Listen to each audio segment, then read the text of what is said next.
Hi, it's Stuart here from Arlot Media.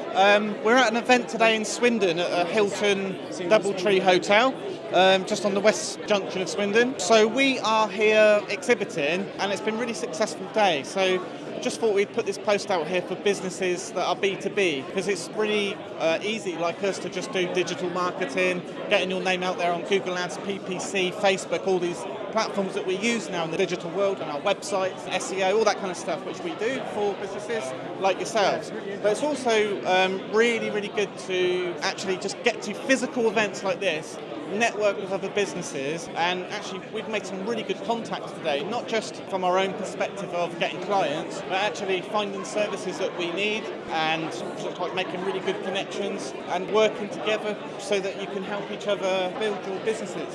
So yeah, I hope that's helpful. Have a look, see what events that are going on in your local town, and get out there and have a stand and get out and meet people, because it's, as you can see, really busy here, really successful day.